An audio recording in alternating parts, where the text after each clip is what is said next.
너의 생애는 이제 끝나려고 하고 있다. 그런데도 너는 자신을 존경할 줄 모르고 그저 남의 영혼 속에서 너의 행복을 찾고 있구나. 여러분은 성공합니다. 여러분이 그걸 원했기 때문이죠. 안녕하세요. 하와이 대저택입니다. 네, 여러분. 제가 여러분들께 항상 말씀드리는 메시지가 있죠. 원하는 삶. 진짜로 원하는 삶을 살아야 한다. 한마디로 여러분의 북극성을 위해 깜깜한 밤중이라고 해도 한 발 한 발 계속 나아가야 한다. 이렇게 많이 말씀드렸는데요. 그렇게 하기 위해서는 여러분 손에 나침반이 필요할 겁니다. 지금이 아무리 어두워도 나침반은 여러분의 북극성이 있는 방향을 잡아줄 테니까요. 그리고 여러분, 나침반은 정말 저와 여러분, 즉 우리처럼 엄청나게 많이 흔들립니다. 그런데 결코 방향을 잃지는 않아요. 절대로요. 2025년도 저물어가는 지금, 여러분의 북극성을 향해 가는 방법, 그 나침반에 대해 정말 명확하게 말씀드리겠습니다. 하와이 대저택의 밤과 나침반. 이 책에 담겨있는 6개의 나침반 중 하나를 가져와서요. 저자인 제가 직접 여러분들과 생각해보고 싶은 부분에 대해 말씀드리도록 하겠습니다. 자기계발이라는 것은 도대체 무엇인가? 우리는 변화를 위해 철학서, 입문서, 경제 경영서, 자기계발서를 읽습니다. 공부해야 한다, 성장해야 한다, 변화해야 한다라고 말하면서 말이지요. 이 말들은 얼핏 들으면 우리를 더 나은 삶으로 이끌어줄 것처럼 들립니다. 하지만 곰곰이 들여다보면 그 말들이 오히려 나를 얽매고 있는 무형의 족쇄일 수 있습니다. 요즘 많은 사람들이 자기 개발을 하나의 통과 의례처럼 여깁니다. 마치 그것을 해내야만 투자를 할 수 있고 창업을 할 수 있으며 커리어를 바꾸거나 부를 쫓을 자격이 생긴다고 믿습니다. 결국 내가 원하는 삶을 살기 위해서는 일단 자기 개발을 무조건 거쳐야 한다는 성결 조건처럼 굳어져 버린 생각. 그 생각 자체가 바로 우리가 갇혀 있는 첫 번째 프레임이죠. 이런 사고방식은 자기 개발을 수단이 아닌 허들로 만들어 버립니다. 내 마음 하나도 제대로 못 다스리는데 어떻게 내가 그걸 하겠어. 이런 식으로 자기 의심에 빠지게 되죠. 그러다 보면 개발이 아니라 검열이 시작되고 그 과정에서 도전은 미뤄지고 삶은 그냥 또 제자리 걸음을 하게 됩니다. 그래서 저 역시 자기 개발이라는 단어를 그다지 좋아하지 않습니다. 그 단어는 무언가를 해내기 위한 유용한 개념일 수는 있지만 동시에 우리를 다음 단계로 나아가지 못하게 만드는 장애물이 되기도 합니다. 그럼 이 지점에서 우리는 도대체 뭘 어떻게 해야 할까요? 자기 개발은 완성하는 것이 아니고 인내는 억압이 아니다. 자기 개발은 도착이 아니라 과정, 완성이 아니라 지속에 대한 것입니다. 반복을 지속하는 힘, 흔들려도 중심으로 돌아오는 회복력, 실패를 바라보는 관점과 태도, 이 모든 것이 자기 개발의 본질이지요. 그리고 이를 가능하게 하는 건 결국 내가 올바른 방향으로 가고 있다는 믿음, 더 나아가 확신입니다. 그러니 먼저 여러분 스스로에게 물어보세요. 나는 지금 무엇에 갇혀 있는가? 지금 혹시 자기 개발이라는 말에 갇혀 있지는 않나요? 성장해야만 한다는 이유로 자기 자신을 닥달하다가 정작 나를 잃어가고 있는 것은 아닌가요? 무언가를 계속하려면 인내라는 것이 항상 필요합니다. 여러분은 인내라는 단어를 들으면 어떤 감정이 떠오르시나요? 대부분 답답함, 억눌림, 고통을 참아내는 힘겨운 상태를 떠올릴 것입니다. 그래서인지 인내라는 말은 자칫 자기 억압처럼 들리기 쉽습니다. 그러나 인내는 감정을 억누르는 것이 아니라 자신이 정한 방향을 향해 그저 조용히, 묵묵히 계속해 나아가는 일종의 의지에 가깝습니다. 물 들어올 때 노 젓는다는 속담 들어보셨지요? 요즘에는 이 말이 바뀌었다고 합니다. 물 들어올 때 노를 젓는 것이 아니라 물 들어오기 전에 노를 젓고 있어야 물이 들어왔을 때 제대로 나아갈 수 있다는 것이지요. 그러니 이 말은 물 들어오기 전에 노부터 저으라로 바꿔야 할 것 같습니다. 기회를 기다리기만 할 것이 아니라 매일 노를 젓는 연습, 즉 반복과 지속이라는 태도를 갖춰야 하는 것이지요. 그래야 기회가 왔을 때 남들 눈에는 잘 보이지 않는 기회조차도 알아차리고 잡을 수 있으니까요. 자신의 성공을 굳게 믿는 사람은 오늘도 노를 젓고 내일도 노를 젓습니다. 눈앞에 아무 변화가 없더라도, 보는 사람이 단 한 명도 없더라도, 바람이 불지 않더라도 노를 젓습니다. 그러다 어느 날 물결이 밀려 들어오는 순간 망설이지 않고 앞으로 나아갑니다. 그에 비해 아무것도 준비하지 않은 사람은 그때서야 황망하게 묻습니다. 배는 어디 있지? 노는 어디 있어? 물이 지금 어디에서 들어오지? 그럼 내가 가야 되는 방향은 어느 쪽인 거지? 준비되지 않은 사람은 혼란에 빠지기 마련입니다. 하지만 평소에 준비하며 기회를 기다린 자에게 인내는 억압이 아닙니다. 인내는 바로 반복 속에서 준비된 움직임이지요. 내가 선택한 삶의 방향을 아무도 알아주지 않아도, 오늘 내가 한 일이 의미 없는 것처럼 느껴져도 묵묵히 하루하루 노를 젓는 일을 멈추지 않습니다. 지금 여러분이 젓고 있는 노가 누군가의 눈에는 헛수고처럼 보일지도 모릅니다. 하지만 인생의 바람이 몰아칠 때 알게 될 겁니다. 그것이 나를 휘청이게 하는 바람이 아니라 내가 원하는 방향으로 나아가게 해주는 순풍이라는 것을 말이죠. 인내란 억누름이 아닙니다. 조용한 질주입니다. 너는 그저 남의 영혼 속에서 너의 행복을 찾고 있구나. 자신을 잘 챙겨야 한다는 말, 우리는 참 자주 듣습니다. 그런데 자신을 잘 챙긴다는 게 정확히 무슨 뜻일까요? 우리가 누군가를 챙기려 할 때 가장 먼저 하는 일은 그 사람의 욕구와 필요를 파악하는 것입니다. 저 사람은 뭘 좋아할까? 저 사람에게 지금 필요한 게 뭘까? 작은 선물 하나를 고를 때도 상대에 대해 꽤 깊이 고민하지요. 하지만 정작 나 자신에게는 이런 질문을 거의 던지지 않습니다. 나는 지금 무엇이 필요하지? 내가 진짜 원하는 건 뭘까? 이 질문 앞에서 번번이 말문이 막힙니다. 왜냐하면 우리는 살아오면서 단 한 번도 자신에게 말을 걸어본 적이 없기 때문입니다.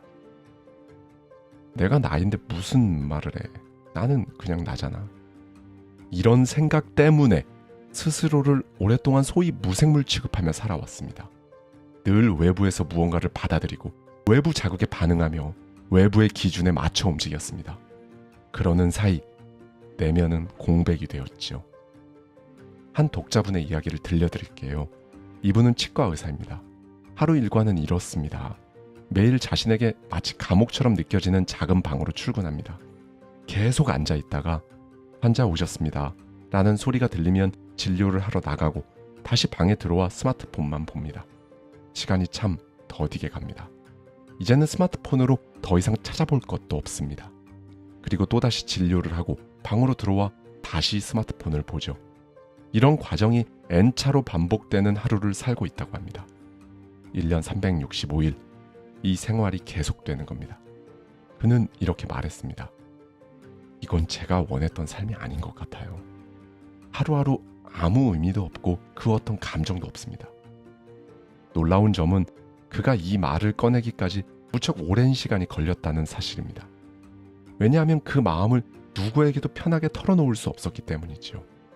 혹시라도 이해받고 싶은 마음에 이야기하면 돌아오는 반응은 대부분 이랬습니다.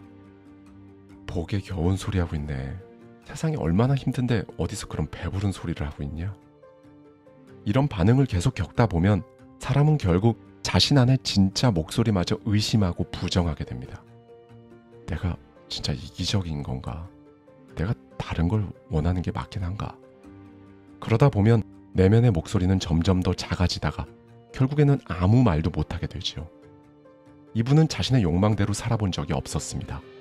주변의 기대를 보고 들으며 저 기대에 부응해야 한다라는 생각뿐이었다고 합니다. 그러다 보니 기대에 부응한다는 것이 곧 자신의 욕망이라고 착각하며 살아온 것이지요. 너의 생애는 이제 끝나려고 하고 있다. 그런데도 너는 자신을 존경할 줄 모르고 그저 남의 영혼 속에서 너의 행복을 찾고 있구나.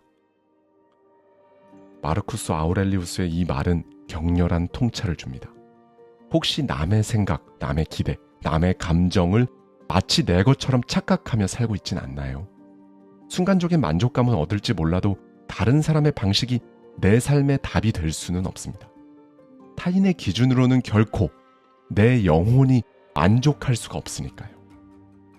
지금도 수많은 사람이 자신에게 묻지 않은 채 누군가의 기준에 맞춰 열심히 살아갑니다. 하지만 확실한 건 성장은 결코 외부의 인정에서 오지 않는다는 점입니다. 성장은 자신과의 내적인 대화에서 시작됩니다. 내가 지금 힘든 이유가 뭔지, 그게 왜 싫은지, 내가 진짜 원하는 건 무엇인지, 그걸 위해 무엇부터 시작할 건지, 궁극적으로는 어떻게 살아가고 싶은지를 스스로에게 묻고 그 답에 귀 기울이는 것, 그게 바로 내면의 성장, 즉 내 그릇을 키우는 과정인 것입니다. 여러분, 오늘 자신과의 대화를 한번 해보십시오. 낙서처럼 종이에 끄적여도 좋고 일기를 써도 좋습니다. 혼자 걸으며 독백을 해도 괜찮습니다. 낯설고 어색할지도 모르지만 일단 해보면 분명히 강하게 느껴지는 무언가가 있을 것입니다.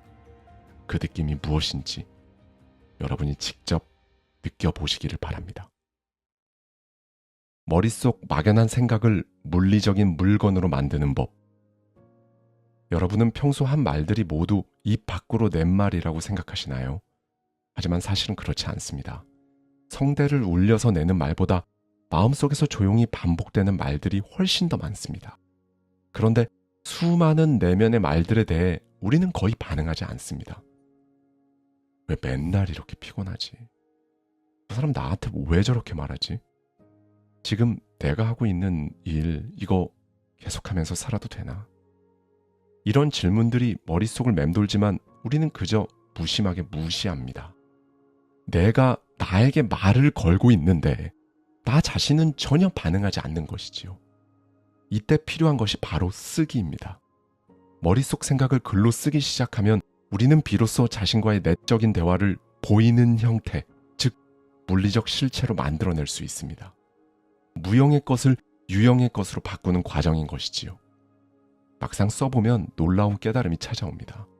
생각보다 나 자신에 대해 아는 것이 거의 없다는 것을 우선 알게 됩니다. 안다고 착각했던 것들과 낱낱이 마주하게 되는 겁니다. 학생 시절 주관식 시험을 봤던 경험을 떠올려 보세요. 답이 머릿속에서 맴도는 것 같고 생각이 날 듯 말 듯 하지만 끝내 떠오르지 않을 때가 있었을 것입니다. 그리고 실제 답을 알게 되면 이거 원래 아는 건데 라며 아쉬워하지만 그것은 실제로 몰랐던 것입니다. 죽을 때까지 나를 다스린다는 것의 저자 기시미 이치로가 강조한 것도 바로 이 부분입니다. 글쓰기는 상상의 토대가 되고 내면 대화의 도구가 됩니다. 머릿속이 막막할 때 생각을 더 많이 하지 않으면 명료해질 수가 없습니다. 생각을 멈추자라고 해봤자 이미 마음속은 혼란으로 가득 차 있기 때문이지요.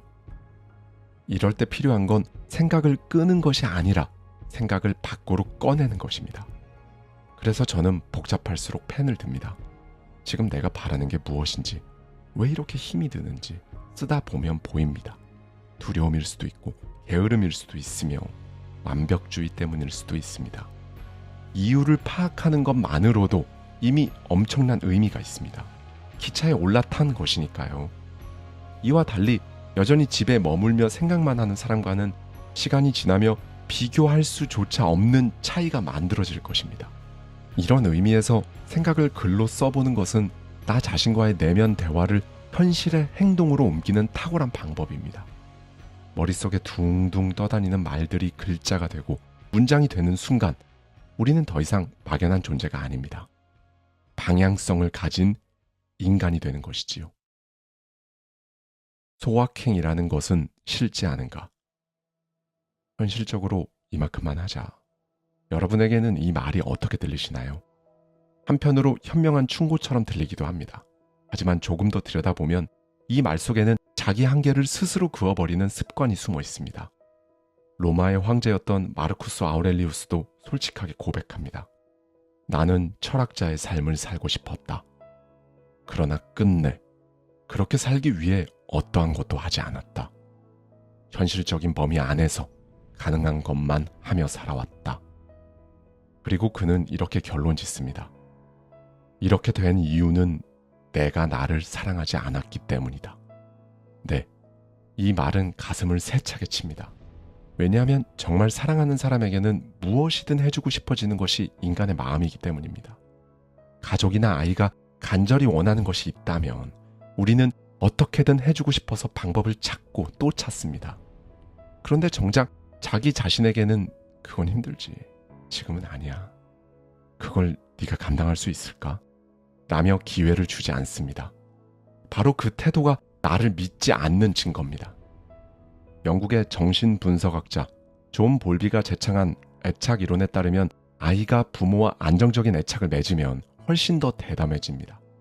엄마 곁을 벗어나 자유롭게 탐색하고 새로운 환경에도 도전할 수 있는 힘이 생기지요. 왜냐하면 마음 깊이 알고 있기 때문입니다. 언제든 돌아갔을 때 반겨줄 안전한 존재가 있다는 것을 말이지요. 이건 성인도 마찬가지입니다. 자기 자신에 대한 믿음이 없으면 우리는 삶을 탐색하지 못합니다. 그 자리에 그냥 머물 뿐이지요. 도전하지도 않고 확장하지도 않습니다. 그러다 보니 어느 순간부터 나는 원래 이런 사람이야. 나는 원래 이 정도가 딱 좋아. 그냥 소소하게 만족하며 살고 싶어. 라는 말들로 스스로를 제한하기 시작합니다. 이 말들은 얼핏 소확행처럼 들리지만 사실은 자기 의심이 굳어진 신념인 경우가 많습니다. 자기 확신과 자기 의심은 서로 반대편에 있는 게 아니라 내가 신념의 방향을 어느 쪽에 두고 있느냐에 따라 갈리는 선택지일 뿐입니다. 왜 많은 사람이 자기 의심을 자신의 신념으로 선택하고 살아가는 걸까요? 그 뿌리를 파고 들어가 보면 결국 하나의 마음을 만나게 됩니다. 두려움입니다. 실패할 것 같고 지금보다 더 힘들어질 것 같고 무엇보다 내가 그걸 할 수 없을 것 같은 두려움이 증폭되면 우리는 자기 보호를 위해 본능적으로 방어막을 칩니다.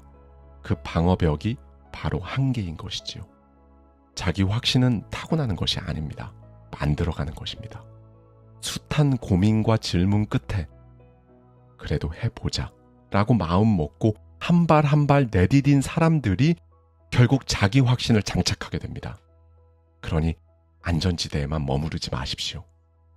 여러분이 그곳에 머무는 건 여러분의 능력이 부족해서가 아니라 자기 자신을 아직 충분히 사랑하지 않아서입니다. 인생의 터널을 웃으며 통과하라. 운전을 하다 보면 터널을 통과해야 할 때가 있습니다. 왜 터널이 여기 있냐고 원망한들 터널이 사라지는 일은 없지요. 오히려 지금 이 터널은 내가 목적지에 가기 위해 반드시 통과해야만 하는 구간이구나 라고 생각하는 것이 낫습니다. 안전하게 운전하다 보면 곧 목적지에 도착할 테니까요. 직접 운전해서 서울에서 부산까지 간다고 가정해 보겠습니다. 경부고속도로를 이용할 경우 약 22개의 터널을 지나야 합니다. KTX를 타면 어떨까요? 무려 84개의 터널을 통과해야 합니다. 이때 터널 길이만 해도 무려 149.8km에 달합니다. 전체 경로 중 거의 3분의 1이 터널인 것이지요. 삶이라는 여정에도 터널이 존재합니다. 터널은 시야를 가립니다. 빛도 없고 소리도 둔탁하게 울리며 방향 감각조차 흐리게 만들지요. 하지만 분명한 건 입구와 출구가 있다는 사실입니다. 터널을 지나가는 건 극복의 문제가 아니라 통과의 문제입니다. 극복에는 높은 벽을 넘어야 한다라는 무거움이 있지만 통과에는 이 길을 지나가기만 하면 된다라는 확신이 있습니다. 터널 안에서 우리가 해야 할 일은 출구를 향해 그저 나아가는 일입니다. 원하지 않는 일이 생기고 말도 안 되는 상황이 닥치고 왜 하필 나한테 이런 일이 일어났을까 수없이 되묻더라도 결국 시간이 지나면 알게 됩니다. 그때 그 일은 당시에 나에게 필요했기 때문에 일어난 거였구나 라고 말이죠. 여러분, 지금 상황이 너무 힘들거나 혹은 원하는 길을 가고는 있지만 변하는 것은 아무것도 없고 인내해야만 하는 이 길이 끝나지 않을 것 같이 느껴질 수 있습니다. 그럴 때 여러분의 노트 한 페이지에, 노트북에, 스마트폰 메모장에 적어보십시오. 이 일은 나에게 어떤 의미가 있을까? 나중에 나라는 사람의 자서전이 나온다면 지금 이 고통의 시기는 어떻게 회고될까? 그리고 이 질문에 여러분 스스로 그저 담담하게 이런저런 답을 적어보세요. 그 기록조차 훗날 여러분의 엄청난 자산이 되어 있을 것입니다. 감사합니다. 지금까지 밤과 나침반의 저자 하와이 대저택이었습니다.